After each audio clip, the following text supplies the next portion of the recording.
नमस्कार, जी भारत पर आपके साथ मैं अभिषेक पांडे। सुप्रीम कोर्ट ने SC/ST आरक्षण पर एक बड़ा फैसला दिया है और कोर्ट ने कहा है कि SC/ST के आरक्षण में सब कैटेगरी बनाई जा सकती है, जिसका मतलब है कि शेड्यूल कास्ट और शेड्यूल ट्राइबल के आरक्षण में जाति आधारित आरक्षण दिया जा सकता है। कोर्ट ने इसे अब संभव बताया है। शीर्ष अदालत ने ईवी चिनैया बनाम आंध्र प्रदेश मामले वाले फैसले को बदलते हुए ये आदेश दिया है। कोर्ट ने कहा कि ईवी चिनैया फैसले में कुछ खामियां थी। साल 2004 के अपने पहले वाले फैसले को पलटते हुए सुप्रीम कोर्ट ने यह आदेश जारी किया है। सुप्रीम कोर्ट ने 6-1 के बहुमत से ये फैसला सुनाया है कि राज्यों के पास आरक्षण के लिए अनुसूचित जाति और अनुसूचित जनजाति में उप वर्गीकरण करने की शक्तियां अब होंगी। कोर्ट ने कहा कि कोटा के लिए SC/ST में उप वर्गीकरण का आधार राज्यों द्वारा मानकों और आंकड़ों के आधार पर उचित ठहराया जाना चाहिए। ये तय माना जा रहा है कि कोर्ट का ये फैसला आने वाले दिनों में देश की राजनीति को काफी ज्यादा प्रभावित करने वाला है और इस मामले पर, इसी विषय पर हम चर्चा करेंगे। हमारे साथ इस चर्चा में कुछ खास मेहमान जुड़ेंगे। तो इस कोटे में किस तरीके से जो है क्या कुछ होगा, एक अलग आरक्षण व्यवस्था होगी, ये जानकारी आप तक पहुंचा दें और जरूरतमंद जातियों को लाभ पहुंचाना इसका उद्देश्य कोर्ट के द्वारा माना गया है। SC/ST की अति गरीब जातियों को भेदभाव से बाहर निकालना, राज्य सरकार अब जो है कोटा के अंदर कोटा बना सकती है, यानी कि एक सब कैटेगरी आरक्षण के अंदर बना सकती है। तो कुछ इस तरीके से ये पूरी व्यवस्था काम करेगी। कुछ जानकारियां आप तक और हम पहुंचा दें। सुप्रीम कोर्ट ने मंजूर किया। सुप्रीम कोर्ट ने 19 साल पुराने फैसले को पलट दिया है। 2004 का फैसला था, उसे पलटा supreme court. Reservation, supreme court की बड़ी टिप्पणी सामने आई है रिजर्वेशन पर। राज्य आरक्षण में सब कैटेगरी बना सकते हैं।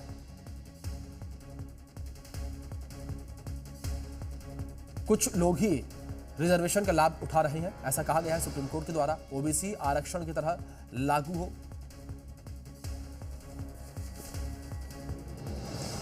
चलिए इस चर्चा की शुरुआत करेंगे और चर्चा में हमारे साथ हमारे पहले मेहमान जुड़ गए हैं। हमारे साथ रोहित पांडे, सुप्रीम कोर्ट के लॉयर जुड़े हैं। सबसे पहले रोहित जी, बहुत स्वागत आपका इस चर्चा में। और पहला सवाल यही पर हम आपसे इस पूरे फैसले को समझना चाहेंगे कि आखिर ये फैसला है क्या, किस तरीके से आया है और 2004 का वो फैसला कौन सा था जिसे सुप्रीम कोर्ट ने अब पलट दिया? देखिए, अगर आप फैसले की बात करेंगे जी, तो SC/ST का जो मामला था उसको लेकर के 2004 में ईवी चिनैया का एक फैसला आया सुप्रीम कोर्ट से। जी, 5 जजों की बेंच थी। उसमें देखिए कोर्ट में फैसला और कोर्ट तक मामला पहुंचा कैसे, ये देखने की जरूरत है। सबसे पहले तो ये देखना है कि क्या SC/ST के रिजर्वेशन में जो ये फैसला है और क्या जो रिजर्वेशन है, रिजर्वेशन में सब कैटेगरी बनाने का क्या संविधान में ये बात रखी गई है कि नहीं रखी गई है, कही गई कही नहीं गई है जी। ये एक बहुत बड़ी बात थी, जिसको लेकर के मामला एक जब बेंच बनी और 5 जजों की बेंच बनी, उस बेंच में ये फैसला सुनाया गया कि सब कैटेगरी SC/ST के रिजर्वेशन में सब कैटेगरी नहीं बनाई जा सकती। ये आर्टिकल 14 का वायलेशन होगा, उल्लंघन होगा। तो उस फैसले को लेकर के अभी तक चलता रहा। लेकिन जब ये मामला तब उठा जब पंजाब सरकार ने एक काम किया कि एक पॉलिसी लेके आई वो, और इसमें यह कहा कि SC/ST कैटेगरी के मामले में भी, रिजर्वेशन के मामले में बहुत सारे ऐसे लोग हैं, बहुत सारे ऐसे सब कैटेगरी के हैं, जाति हैं जो वंचित रहती हैं। वो वंचित रहने का क्या आधार हो सकता है? वंचित रहने का आधार आपका इकोनॉमिक आधार हो सकता है आपका, क्योंकि इकोनॉमिक आधार के बेसिस पे उनको एजुकेशन उनको प्रॉपर नहीं मिल पाती है। आप ये कह सकते हैं कि अगर 10 जातियां हैं तो 10 जातियों में से सिर्फ 5 ही जातियों को लाभ मिलता है। तो रिजर्वेशन जो है वो SC/ST के मामले में, क्योंकि देखिए अगर SC/ST के रिजर्वेशन में समानता का अधिकार नहीं दिया गया तो उसको मद्देनजर ध्यान में रख करके पंजाब सरकार ने एक काम किया कि उसमें उन्होंने एक पॉलिसी बनाई कि जो अति पिछड़े लोग हैं, जो वंचित लोग हैं, उनको मौका देना। लेकिन क्या हुआ उसके बाद कि जब पंजाब सरकार की पॉलिसी आई तो उस पॉलिसी को चैलेंज किया गया पंजाब हाई कोर्ट में। तो पंजाब हाई कोर्ट ने क्या किया कि क्योंकि 5 जजों की पहले से एक संविधान पीठ की एक का फैसला पहले आ चुका था जी, सुप्रीम कोर्ट में जो एवी चेन्नैया के फैसले में यह बताया गया कि SC ST के रिजर्वेशन में सब कैटेगरी नहीं हो सकती, क्योंकि वो आर्टिकल 14 का वायलेशन होगा, उल्लंघन होगा जी। तो उसको लेकर के high court, Punjab high court ने क्या किया कि फैसले को यह कह करके सुनाया कि आप इसमें सब कैटेगरी नहीं बना सकते हैं, क्योंकि 5 जजों का फैसला पहले सुनाया जा चुका है। अब स्टेट ऑफ पंजाब ने क्या किया कि उस फैसले को चुनौती दिया सुप्रीम कोर्ट में 2020 में। जो फैसला आज ऐतिहासिक फैसला आया, इस ऐतिहासिक फैसला में अगर मैं आपसे कहूं कि बाबा भीमराव अम्बेडकर जी की बात की जाए, जो उन्होंने समानता की बात करी, एक सामाजिक न्याय की बात की, कि वो उन लोगों की बातों करते थे जो वंचित लोग हैं जी। सामाजिक न्याय प्रॉपर तरीके से नहीं मिलता, इक्वालिटी की बात करते हैं जी। तो जिसमें ऐसे लोग थे जिनको लेकर के सुप्रीम कोर्ट ने जो आज फैसला सुनाया है, तो आज ये फैसला संविधान में कहीं तो चलिए रोहित पांडे जी से एक बार फिर से हम संपर्क करेंगे और उनसे जानने का प्रयास करेंगे यहाँ पर किस तरीके से पूरा फैसला है। रोकने की बात नहीं की गई है जी अभिषेक जी, जी। सब कैटेगरी को रोकने की बात नहीं की गई है कि आर्टिकल 15 आर्टिकल 16 में कहीं रोकने की बात नहीं कही गई है कि संविधान रोकता हो। तो इसलिए आज ये एक ऐतिहासिक फैसला सुनाते हुए सुप्रीम कोर्ट के 7 जजों की बेंच ने कहा, जिनमें से थोड़ा सा एक 6:1 का रेशियो रहा, जिसमें 6 लोगों ने कहा कि ये सब कैटेगरी बननी चाहिए, एक जज ने कहा कि सब कैटेगरी नहीं होनी चाहिए, लेकिन फिर भी बहुमत से पास हुआ, ये फैसला सुनाया गया, ये कहते हुए कि राज्य सरकारों को ये अधिकार। बिल्कुल बिल्कुल रोहित, जिस तरीके से फैसला सुनाया गया, और रोहित पांडे जी होगा आपको सब कैटेगरी आप बना करके उन लोगों को आप आइडेंटिफाई कीजिए जो वंचित लोग हैं, जैसे कि मतलब है कि बहुत सारे ऐसी जातियां हैं, उसके अंदर भी जातियों में जाति जी, जातियों में जाति, आप जैसे कहा ना कि कोटा में कोटा, तो जातियों में जाति है जिसमें कि समानता का अधिकार उसमें भी नहीं मिल रहा है। तो सरकार की एक जिम्मेदारी होगी कि वो ये बखूबी तरीके से देखे कि आइडेंटिफाई करे कि कौन से लोग हैं, उनकी लिस्ट बनाए और उन लोगों को क्रीमी लेयर और नॉन क्रीमी लेयर की बात की गई, तो क्रीमी लेयर की जो बात की गई है वो देखना होगा, आइडेंटिफाई करना होगा, नॉन क्रीमी लेयर की बात करनी होगी, उसके आधार पर सरकारें उस पर फैसला सुनाएगी, अपना ये देखेगी, आइडेंटिफाई करके उसकी लिस्ट बनाएगी। जी रोहित जी, मैं इस फिल्टर प्रोसेस को आपसे जानना चाहूंगा, कानून के तहत रहकर किस तरीके से ये फिल्टराइजेशन होगा, किस तरीके से ये कैटेगरी सब कैटेगरी बन पाएगी? देखिए सब कैटेगरी बनाने का काम, देखिए आप देखेंगे कि सब कैटेगरी जो है वो एक देखिए प्रेसिडेंट ऑफ इंडिया को एक पावर है जी, 341 में, आर्टिकल 341 में संविधान में एक पावर दी गई है कि एक जो SC ST का जो लिस्ट बनना है, वो लिस्ट जो है SC ST की लिस्ट जो वो प्रेसिडेंट के पास पावर है बनाने की, लेकिन आइडेंटिफाई करना कि लोगों की कौन से लोग हैं, कौन वीकर सेक्शन के लोग हैं जो वंचित है। देखिए आज हमारा आपका अगर सामाजिक न्याय की बात करेंगे तो हमारा आपका देखिए समानता को जो अवसर देने की बात करेंगे वो किस लिए, कि कोई वंचित ना हो जी। भाई आज आपको संविधान क्या प्रावधान आपके लिए लेके आ रहा है, इसी चीज को लेकर के आ रहा है कि आइडेंटिफाई कैसे करेगा। आइडेंटिफाई करने का मतलब है कि इकोनॉमिक उसका स्टेटस देखना पड़ेगा, आइडेंटिफाई करने का मतलब है कि वो कैसे वहां पे उसका रहन सहन, उसकी चीजों को आइडेंटिफाई करने का राज्य सरकारों का काम है। तो राज्य सरकारों को आज जो जिम्मेदारी दी है, फैसला सुनाकर के ऐतिहासिक फैसला सुनाकर सुप्रीम कोर्ट ने कि सारी राज्य जो है राज्य सरकार। रोहित जी मैं आ रहा हूं आपके पास, वापस आऊंगा। रोहित जी मैं आपके पास वापस आऊंगा, इस फैसले को समझेंगे हम। हमारे साथ इस बीच खास मेहमान और जुड़े हैं, अजय अरोड़ा जी जुड़े हैं हमारे साथ, नेता हैं कांग्रेस से। अजय जी बहुत स्वागत है आपका आज की चर्चा में। और अजय जी इस बीच में आपसे सवाल भी यही करना चाहूंगा, जिस तरीके से माननीय सुप्रीम कोर्ट के द्वारा यह फैसला सामने आया है, किस तरीके से आप इस फैसले को देखते हैं, और इस फैसले से क्या आपको लगता है कि राजनीतिक फायदा अब राजनीतिक दलों को होगा?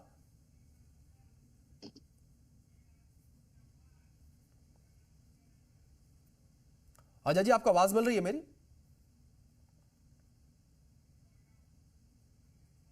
हेलो जी अजय जी सुन पा रहे हैं आप मुझे? आपकी आवाज मुझे मिल रही है?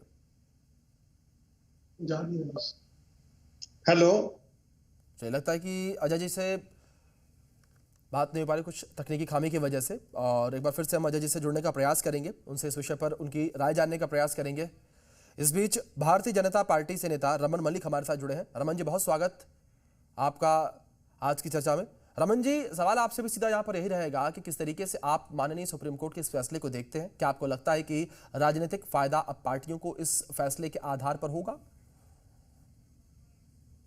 देखिए, सबसे पहले तो मैं सुप्रीम कोर्ट के दिए गए फैसले का सम्मान करता हूं। जी हालांकि बहुत सारी समय मेरी अपनी व्यक्तिगत ओपिनियन जो है वो सुप्रीम कोर्ट के विरुद्ध ही रहती है, जी और उसकी वजह भी ये रहती है कि बहुत सारी चीजों में सुप्रीम कोर्ट जो है वो एक अप्रोच जो है उनकी वो कॉन्ट्रेरियन टू डेमोक्रेटिक वैल्यू, जो मेरी डेमोक्रेटिक वैल्यू है उनसे अलग है। जी तो उसकी ओपिनियन रखने के लिए मेरा एक अधिकार मेरे को संविधान देता है, उसके तहत मैं रखता हूँ। जी लेकिन मैं आज ये मानता हूँ कि एक बहुत बड़ी चीज हुई है, सब कैटेगरीज बनानी अलाउड होनी चाहिए, क्योंकि पहली बात तो ये कि जो हमारे यहाँ वर्ण व्यवस्था थी जी उसको कास्ट सिस्टम में कन्वर्ट करके पॉलिटिकल बेनिफिट सब ने लिया। जी मैं ये नहीं मना करूंगा कि इस पार्टी ने लिया और उसने नहीं लिया, सब ने ये करा है। जी हालांकि हमारी कॉन्स्टिट्यूशन जब बनी थी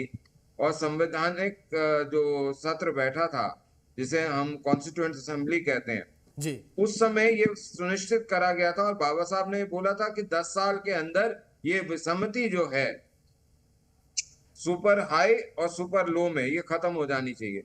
वो क्यों नहीं हो पाई वो एक लंबी अलग विषय है, उसको जी हमको बात करनी चाहिए। जी लेकिन ये जो क्रीमी लेयर का आना और ये संविधान के अंदर और ये जो सरकारों को ये देना कि आपके प्रांत के अंदर सब कास्ट सब कैटेगरी कौन सी हैं, ये एक स्वागत योग्य एक अपना निर्णय मानना चाहिए। हालांकि इस निर्णय को पूरी तरह से पढ़े बिना मैं बहुत ज्यादा टिप्पणी नहीं करूंगा, जी लेकिन मैं इतना जरूर मानता हूं जी कि विद एवरी ये जो हर चीज की आपको आरक्षण अगर आपको मिलता है तो उसके साथ आपकी जिम्मेवारी भी है। बिल्कुल। और जिस तरीके से नेता प्रतिपक्ष संसद में राहुल गांधी जी ने वो हलवे की बात करी थी जी और कहा था कि उस हलवे के समय कौन कितने थे, तो क्या आज राहुल गांधी जी ये भी पूछ लेंगे कि इस निर्णय के समय 7 में से कितने SC ST और कितने किस कैटेगरी में है? ये कई बारी इन चीजों को हमारे को एक बड़े प्रिज्म से देखना चाहिए कि समाज का और देश का कल्याण किस। चलिए ठीक है रमन जी, समाज और देश के कल्याण की बात जिस तरीके से आप कर रहे हैं, इस बीच हमारे साथ अजय अरोड़ा जी जुड़े हैं, कांग्रेस नेता है। अजय जी, बहुत स्वागत आपका आज की चर्चा में। साथ ही साथ हमारे साथ प्रोफेसर राजकुमार फलवारिया जी भी जुड़े हैं, जातीय विशेषज्ञ, दलित चिंतक, बहुत स्वागत आपका भी। और सवाल यहाँ पर सबसे पहले अजय जी मैं आपसे ही लेना चाहूंगा, जिस तरीके से फैसला ये सामने आया सुप्रीम कोर्ट के द्वारा, किस तरीके से आप देखते हैं आरक्षण के सब कैटेगरी को? अब हम तो पहले से चाह रहे थे जी, और जिस प्रकार से माननीय सर्वोच्च न्यायालय का आदेश आया है, और हम तो ये मान रहे हैं और हमारी एक डिमांड भी थी सरकार से भी, ये तो माननीय न्यायालय का आदेश है। हम चाहते हैं कि राज्यों में जो पिछड़े लोग हैं, जो पिछड़े से पिछड़े, उनको समान अधिकार मिले, उनको आरक्षण मिले।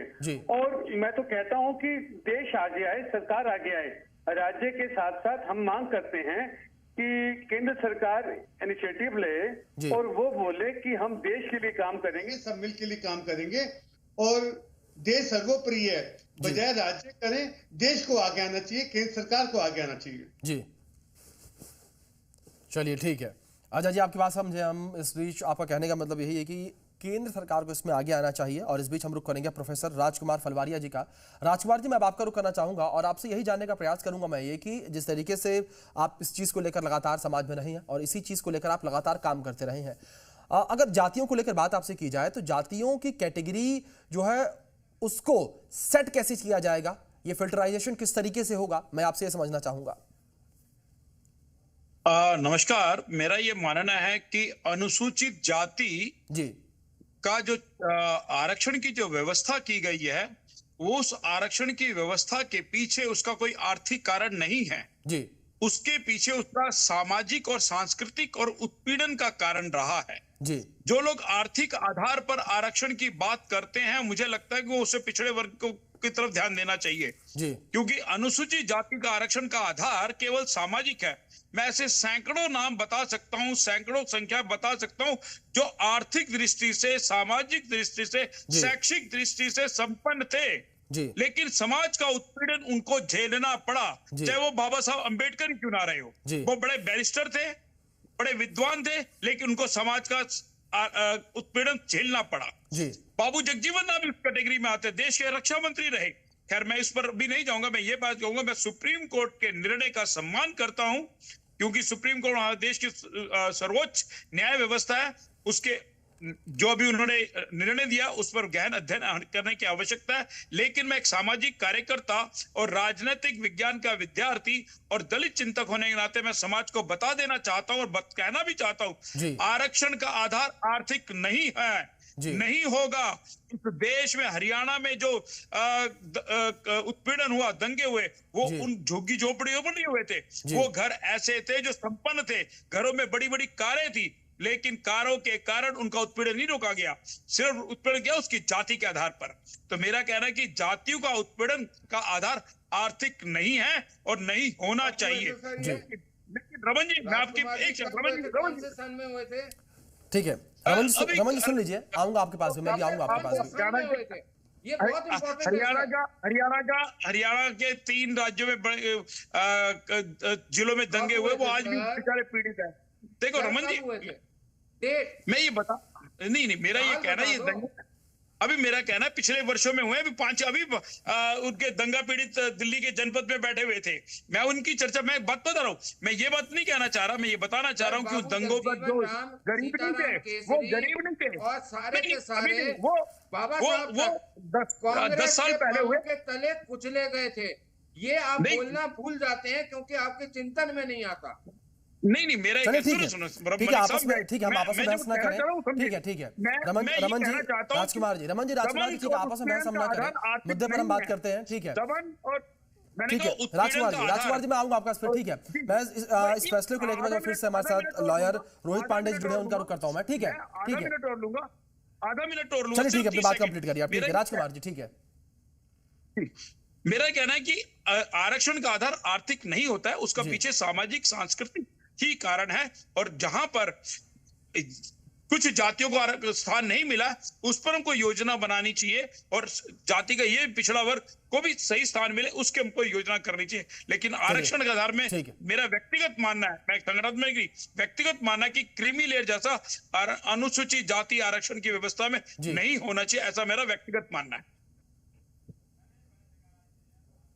जी चलिए, ठीक है, ठीक है, एक बार पहले रोहित जी का रुख कर लेते हैं हम, इसके बाद फिर मैं अपने और मेहमानों के पास भी आऊंगा। रोहित जी, मैं इस फैसले को समझने के लिए आपके पास आऊंगा, जिस तरीके से 2004 के फैसले को सुप्रीम कोर्ट ने पलटा है, किस आधार पर सुप्रीम कोर्ट ने अपने ही पुराने फैसले को पलटा है, मैं आपसे समझना चाहूंगा ये। देखिए, मैंने आपसे पहले भी कहा जी अभिषेक जी कि यहाँ तक कोर्ट तक मामला क्यों पहुंचा, ये समझने की जरूरत है जी। देखिए, कोई भी जब कैटेगरी की बात होती है, रिजर्वेशन की बात होती है जी, तो ओवरऑल ऑल जो हाई कोर्ट और सुप्रीम कोर्ट के पास जो सबसे बड़ा, जो स्पेशली सुप्रीम कोर्ट देखिए, वो कस्टोडियन ऑफ कॉन्स्टिट्यूशन का कस्टोडियन है वो जी। तो वो समझता है कि अगर कोई भी चीज, देखिए सरकार का काम है पॉलिसी बनाना, कानून बनाना जी, वो उनका काम है जी, लेकिन वो संविधान के तहत करना होगा जी। अगर आप संविधान के तहत नहीं करेंगे, अगर उसके बेसिक स्ट्रक्चर को छेड़ेंगे, अगर वो संवैधानिक फंडामेंटल राइट में, फंडामेंटल ड्यूटीज में वो प्रोविजन नहीं है, उसके तहत ही कोई सरकार काम करेगी, ये समझने की जरूरत है। वो सोल है हमारी, आत्मा है हमारी संविधान। हम संविधान ही हमें इजाजत देती है हर चीज करने की जी। हमारे एजुकेशन से लेकर के, हमें रहने से लेकर के, हमें आर्थिक तौर तरीके से कैसे मजबूत होना है, और हमें सामाजिक न्याय कैसे मिलनी चाहिए, इस सारी व्यवस्थाएं जो है आपके संविधान में दी गई हैं। तो यहां मामला ये आ गया था कि क्या रिजर्वेशन में, जिस रिजर्वेशन को दिया गया, जो बाबा भीमराव अंबेडकर ने ये बात कही कि इनको रिजर्वेशन मिलना चाहिए, इन लोगों को मजबूत करना चाहिए। जैसे भाई साहब ने कहा कि नहीं, वो इकोनॉमिक तरीके से मजबूत नहीं थे जी। मैं इनकी बात से मैं वाकिफ नहीं रखता, मैं इसलिए कह रहा हूं कि वाकिफ नहीं रख सकता, ये अपनी सोच है। चलिए, लेकिन मेरा कहने का मतलब ये है ठीक है, इस बीच एक बार प्रोफेसर साहब का रुख कर लेते हैं। प्रोफेसर राजकुमार जी, मैं आपका रुख करूंगा एक बार, ठीक है? रोहित जी, मैं आ रहा हूं, दोबारा आपके पास आऊंगा अभी मैं।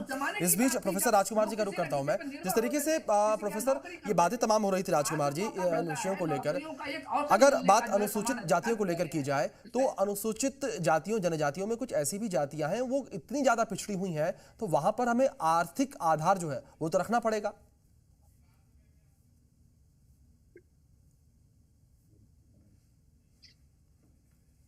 मेरा ये मानना है जी कि अनुसूचित जाति का जो आधार है जी, वो आधार उसका पिछड़ापन है, उसके पीछे उसका उत्पीड़न है जी। मैं आपको ये बता देना चाहता हूं कि दिल्ली विश्वविद्यालय के अंदर, और जगजीवन राम का भी उदाहरण दे रहा हूं, जगजीवन राम इस देश के इतने बड़े नेता रहे, आर्थिक दृष्टि से, सामाजिक दृष्टि से, राजनीतिक दृष्टि से।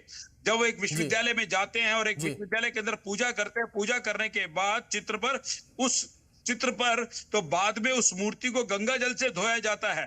तो विषय यहाँ आर्थिक नहीं है जी, यहाँ आर्थिक नहीं है, यहाँ राजनीतिक भी नहीं है, यहाँ सामाजिक भी नहीं है। तो मेरा कहना है कि ये एक व्यक्ति। दूसरा, दिल्ली विश्वविद्यालय की मैं बात करता हूँ, एक दलित प्रोफेसर जो हेड ऑफ द डिपार्टमेंट है, वो जब बदलते हैं उनकी जगह नया हेड ऑफ द डिपार्टमेंट आता है, तो नया हेड ऑफ द डिपार्टमेंट आकर उसको गंगा जल से धोता है। जी ठीक है राजकुमार जी, ठीक है, ठीक है राजकुमार जी, ठीक है, फैसले पर आते हैं। ठीक है, अगर बात फैसले को लेकर करें, सामाजिक है जी, सामाजिक है। सुप्रीम कोर्ट ने कहा, मैं इस बात से भी सहमत हूं कि कुछ जातियों को आरक्षण का लाभ अधिक मिला, कुछ जातियों को आरक्षण कम मिला है।